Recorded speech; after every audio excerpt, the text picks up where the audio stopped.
Setiap kali bulan Agustus tiba, Indonesia berubah. Jalan-jalan mulai dipenuhi warna merah dan putih. Gapura dihias, lomba-lomba mulai dipersiapkan.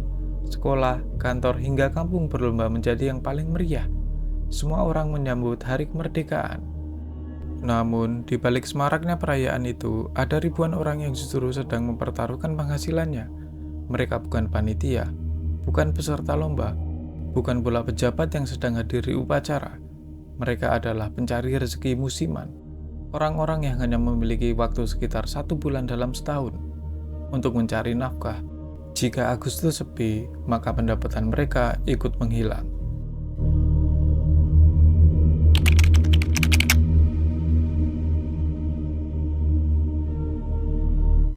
Bagi sebagian masyarakat, Agustus identik dengan perayaan. Tetapi bagi sebagian lainnya, Agustus adalah musim panen. Hanya dalam hitungan minggu, permintaan terhadap berbagai perlengkapan kemerdekaan meningkat drastis. Mulai dari bendera, umbul-umbul, dekorasi kampung, piala perlombaan, hingga penyewaan pakaian adat.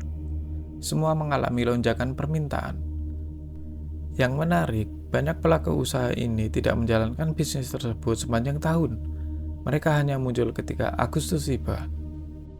Sisanya, mereka kembali bekerja sebagai buruh, pedagang, petani, ojek, atau pekerjaan lain yang jauh berbeda.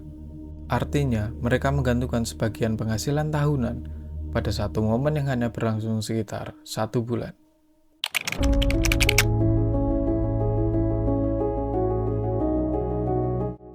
Salah satu wajah yang paling mudah ditemukan setiap bulan Agustus adalah pedagang bendera keliling. Sejak pagi, mereka sudah berkeliling dari satu jalan ke jalan lainnya, membawa puluhan bahkan ratusan bendera di atas sepeda motor, atau dipikul di bahu. Terlihat sederhana, namun tidak semua orang mengetahui perjuangan di baliknya. Sebelum satu bendera sampai ke tangan pembeli, ada modal yang harus dikeluarkan. Ada perjalanan jauh, ada cuaca panas, ada hujan, dan ada resiko pulang membawa dagangan yang belum terjual. Semakin mendekati tanggal 17 Agustus, harapan mereka semakin besar. Karena setiap hari yang terlewat, berarti kesempatan menjual juga semakin berkurang. Bagi mereka, tanggal 18 Agustus, musim itu telah selesai. Cenderung sepi. Ramaian tahun kemarin sih, kalau tahun ini kayaknya lebih menurun. Faktor ekonomi kali ininya, ya keuangannya. Tetapi pedagang bendera bukan satu-satunya yang menggantungkan hidup pada bulan Agustus.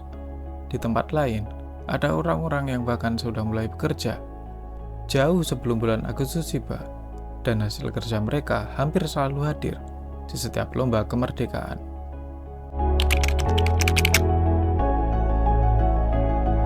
Setiap lomba hampir selalu diakhiri dengan satu momen yang paling ditunggu, pengumuman pemenang, dan di tangan mereka, sebuah piala menjadi simbol kemenangan. Namun, jarang ada yang bertanya, dari mana semua piala itu berasal? Jauh sebelum lomba dimulai, ada bengkel-bengkel kecil yang mulai sibuk. Ribuan komponen piala datang silih berganti, satu demi satu dirakit dengan tangan, mulai dari alas, tiang, hingga mahkota di bagian atas. Di luar musim perlombaan, tempat ini mungkin terlihat biasa. Namun memasuki bulan Agustus, situasinya berubah drastis. Pesanan datang dari sekolah, instansi pemerintah, perusahaan, komunitas, hingga panitia lomba di tingkat RT dan RW. Bahkan, tidak sedikit yang harus bekerja hingga larut malam, agar semua pesanan selesai tepat waktu, karena bagi mereka, keterlambatan 1 hari saja bisa membuat pelanggan beralih ke tempat lain.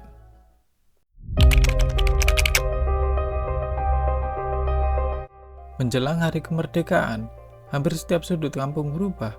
Gapura dicat ulang, lampu dipasang, umbul-umbul berkibar di sepanjang jalan. Semuanya tampak indah. Namun, keindahan itu tidak hadir begitu saja. Ada para pengrajin dekorasi yang sejak beberapa minggu sebelumnya sudah menerima pesanan. Sebagian membuat dekorasi dari nol. Sebagian lagi menyewakan perlengkapan yang bisa digunakan berulang kali. Mereka harus memastikan semuanya siap sebelum malam penilaian tiba. Karena bagi banyak kampung, perlombaan menghias lingkungan sudah menjadi tradisi tahunan.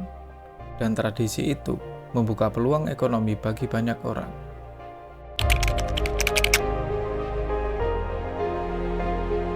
Tidak hanya pedagang bendera, tidak hanya pembuat piala, ada satu usaha lain yang selalu menunggu datangnya bulan Agustus, yaitu penyewaan pakaian adat. Menjelang upacara, karnaval, dan lomba bertema budaya, permintaan pakaian adat meningkat tajam, mulai dari pakaian adat Jawa, Bali, Papua, Sumatera, hingga Kalimantan. Dalam waktu singkat, satu pakaian bisa disewa berkali-kali. Namun, begitu perayaan selesai, rak-rak pakaian kembali sepi.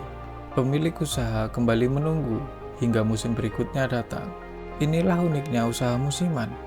Pendapatan mereka sangat bergantung pada satu momentum setiap tahun. Di balik kemeriahan bulan Agustus, ada satu kenyataan. Tidak semua pencari rezeki musiman berhasil mendapatkan keuntungan. Ada yang dagangannya habis terjual, namun ada pula yang harus pulang, membawa harapan yang belum menjadi kenyataan.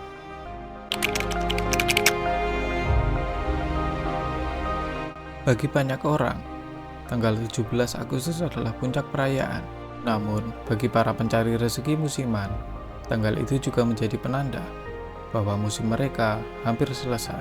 Setelah perayaan usai, permintaan turun dengan sangat cepat. Bendera yang kemarin laris, kini mulai sulit terjual. Piala yang memenuhi bengkel sudah tidak lagi dipesan. Pakaian adat kembali tergantung rapi di rak. Tidak semua pelaku usaha pulang membawa keuntungan besar. Ada yang berhasil menutup biaya hidup selama beberapa bulan, namun ada pula yang hanya mampu mengembalikan modal. Bahkan tidak sedikit yang harus menyimpan sisa dagangan untuk tahun berikutnya, karena tidak semua harapan berakhir sesuai rencana.